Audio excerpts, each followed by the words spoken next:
Week 41, Day 6. As we come to the end of the week, we have readings in all three of the Synoptic Gospels. And so we're going to be looking at Matthew chapter 12, verses 22 through 50, Mark chapter 3, verses 22 through 35, and finally Luke chapter 8, verses 19 through 21, whopping 3 verses, but also chapter 11, verses 14 through 54. Now, here we have again a collection of stories. One of those is the healing of a man who was born both blind and mute. Now, as Jesus is able to heal him, because Jesus is God incarnate, the Pharisees, because again, we're seeing this power struggle, they're trying to say he's not God, he's not from God, and so they actually accuse him of being able to do these miracles because he's getting the power from Beelzebul, the idol and foreign god of the Canaanites that we remember from way back in parts of the Old Testament. And Jesus says, that doesn't make any sense. Just even logically, why would the king of all evils, so to speak, and Beelzebub as that term, why would evil allow me the power to destroy evil? That makes no sense. But the Pharisees are grasping at straws to try and identify that Jesus is not a speaker on behalf of God, because they want to be those that in fact.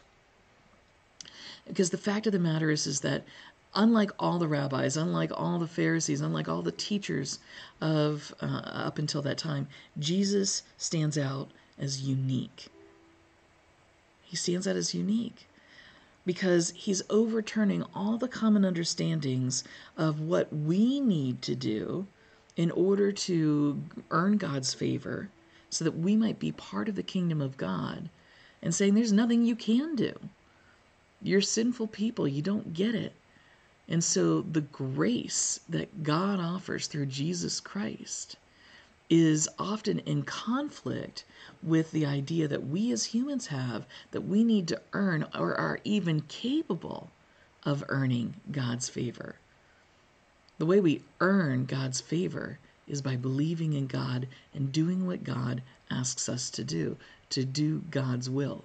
And that's often in the name of love and belief. Often two things that the Pharisees had very little of. And so we continue to see this building of tension between Jesus and the Pharisees over how God's law is meant to be lived. Today, when we think about the things that we believe God is calling us to do, that we are expected to do as good, faithful believers in Jesus Christ, are we looking at the letter of the law, like I need to exactly do this, I need to be in worship between this time and this time every Sunday morning, and then ignore the heart part of it, that while I'm sitting there in worship, I'm actually worshiping, that I'm part of the worship and not just an observer?